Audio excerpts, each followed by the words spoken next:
இன்றும் தமிழ்நாட்டில் ஒரு கோயிலில் இருக்கும் ஒரு சிலை பற்றி பலர் ஒரு ரகசியத்தை நம்புகிறார்கள்.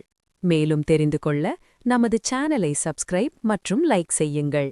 அந்த சிலை சாதாரண கல்லால் செய்யப்பட்டதல்ல. அதை உருவாக்கியது ஒரு மனிதர் அல்ல, ஒரு சித்தர். அவர்தான் போகர். போகர் சித்தர் தமிழகத்தில் வாழ்ந்த அற்புதமான 18 சித்தர்களில் ஒருவராக கருதப்படுகிறார். மருந்து அறிவு, யோகம், ரசவாதம் இவை அனைத்திலும் அவருக்கு அளவில்லா ஞானம் இருந்தது. அவர் மனிதர்களின் உடலை குணப்படுத்தும் பல மருந்துகளை கண்டுபிடித்தார். ஆனால் ஒரு நாள் அவர் ஒரு பெரிய முடிவு எடுத்தார்.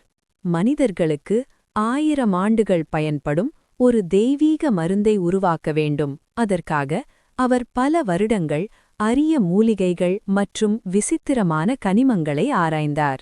இறுதியில் அவர் 9 மிகவும் சக்தி வாய்ந்த நச்சுப் பொருட்களை ஒரு ரகசிய முறையில் சேர்த்து ஒரு அதிசய கலவை உருவாக்கினார். அந்த கலவைக்கு நவபாஷாணம் என்று பெயர். அதன் பிறகு அவர் அந்த நவபாஷாணத்தால் ஒரு தெய்வ சிலையை உருவாக்கினார்.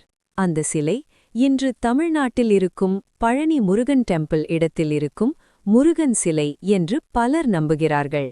பழனி கோயிலில் அந்த சிலைக்கு செய்யப்படும் அபிஷேக நீர் மருந்து போல வேலை செய்யும் என்று பக்தர்கள் நம்புகிறார்கள். அதனால்தான் ஆயிரக்கணக்கான மக்கள் இன்றும் அந்த கோயிலுக்கு வந்து அந்த தீர்த்தத்தை அருந்துகிறார்கள்.